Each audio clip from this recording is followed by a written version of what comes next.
So ಏರ್ಪೋರ್ಟಿಗೆ ಬಂದ ತಕ್ಷಣವೇ ಅವರನ್ನ ಬಂಧಿಸೋಕೆ ಈಗ SIT ಅವರು ಸಿದ್ಧತೆಯನ್ನ ಮಾಡಿಕೊಂಡಿದ್ದಾರೆ. ಅವಾಗ ಬರ್ತಾರೆ ಅಂತ ಹೇಳಿ ಕಾಯ್ಕೊಂಡು ಕೂತಿದ್ರು ಅವರು ಹಲವು ದಿನಗಳಿಂದ. ಸೊ ಈಗ ಫೈನಲಿ ಇವತ್ತು ಬರಬಹುದು ಅಂತ ಲೆಕ್ಕಾಚಾರಗಳಿದೆ. ಬರಬಹುದು, ಬರ್ಲಿಕ್ಕಿಲ್ಲ.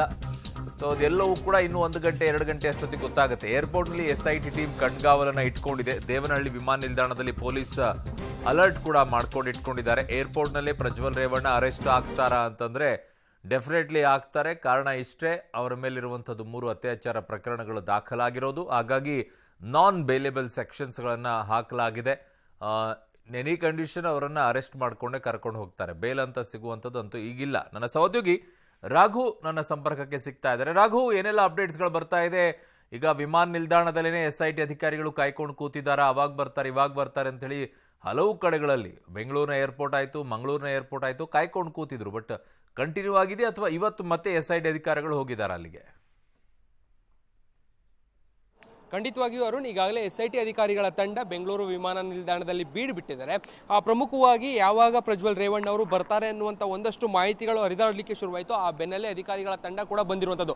ಪ್ರಮುಖವಾಗಿ ಮ್ಯೂನಿಕ್ ನಗರದಿಂದ ಏನು 3 ಗಂಟೆಗೆ ಅಲ್ಲಿಂದ ಫ್ಲೈಟ್ ಟೇಕ್ ಆಫ್ ಆಗುತ್ತೆ ಅನ್ನುವಂಥ ಮಾಹಿತಿಗಳಿದೆ. ಅಲ್ಲಿ ಏನಾದರೂ 3 ಗಂಟೆಗೆ ಟೇಕ್ ಆಫ್ ಆದರೆ 3:30 ಸುಮಾರಿಗೆ ಅಲ್ಲಿರುವಂಥ ಪ್ಯಾಸೆಂಜರ್ಗಳ ಲಿಸ್ಟು ಇಮಿಗ್ರೇಷನ್ ಅಧಿಕಾರಿಗಳಿಗೆ ಕಂಪ್ಲೀಟ್ ಆಗಿ ಇಲ್ಲಿ ಸಿಗಲಿದೆ. ಅಂದರೆ ಬೆಂಗಳೂರು ವಿಮಾನ ನಿಲ್ದಾಣದ ಅಧಿಕಾರಿಗಳಿಗೆ ಸಿಗುವಂಥ ಕಾರಣಕ್ಕಾಗಿ ಆ ಲಿಸ್ಟ್ನಲ್ಲಿ ಪ್ರಜ್ವಲ್ ರೇವಣ್ಣ ಬರ್ತಾ ಇದ್ದಾರೆ ಅನ್ನುವಂಥದ್ದು ಕನ್ಫರ್ಮ್ ಆಗಲಿದೆ. ಅಂದರೆ 3:30ಕ್ಕೆ ಏನಾದರೂ ಪ್ರಜ್ವಲ್ ರೇವಣ್ಣ ಅವರು ಅಲ್ಲಿ ಹೊರಟಿದ್ದಾರೆ ಅನ್ನುವಂಥದ್ದು ಗೊತ್ತಾದರೆ ಇಲ್ಲಿ ಬೆಂಗಳೂರಿನ ವಿಮಾನ ನಿಲ್ದಾಣದಲ್ಲಿ 3:30ಕ್ಕೆ ಕನ್ಫರ್ಮ್ ಆಗಲಿದೆ. ಆ ಕನ್ಫರ್ಮ್ ಆದ ಕೂಡಲೇ ಇಲ್ಲೂ ಕೂಡ SIT ಅಧಿಕಾರಿಗಳು ಮುಂದೆ ಏನೆಲ್ಲ ಅವರನ್ನ ಹೇಗೆ ವಶ ಪಡಿಬೇಕು ಅನ್ನೋ ನಿಟ್ಟಿನಲ್ಲಿ ಒಂದಷ್ಟು ತಯಾರಿಗಳನ್ನು ಮಾಡ್ಕೊಳ್ತಾರೆ. ಸೊ ಅದೇ ಕಾರಣಕ್ಕಾಗಿ ನಿರಂತರವಾಗಿ ಇಲ್ಲಿನ ವಿಮಾನ ನಿಲ್ದಾಣದ ಅಧಿಕಾರಿಗಳ ಜೊತೆ, ಇಮಿಗ್ರೇಷನ್ ಅಧಿಕಾರಿಗಳ ಜೊತೆ ಕೂಡ SIT ಅಧಿಕಾರಿಗಳ ತಂಡ ಸಂಪರ್ಕದಲ್ಲಿರುವಂಥದ್ದು. ಜೊತೆಗೆ ಒಂದಷ್ಟು ಅಧಿಕಾರಿಗಳು ಕೂಡ ಈಗಾಗಲೇ ವಿಮಾನದ ನಿಲ್ದಾಣದ ಒಳಭಾಗದಲ್ಲೇ ಇದ್ದಾರೆ ಅನ್ನುವಂಥ ಮಾಹಿತಿಗಳು ಕೂಡ ಸಿಗ್ತಾ ಇದೆ.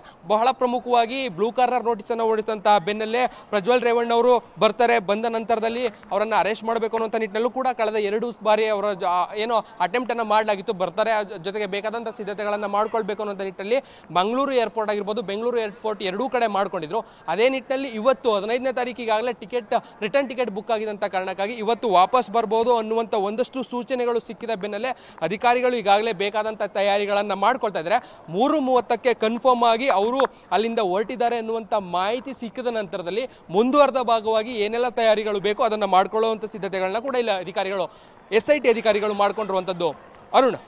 ಓಕೆ ರಾಘು, ನಿಮ್ಮೆಲ್ಲ ಮಾಹಿತಿಗೆ ಧನ್ಯವಾದಗಳು.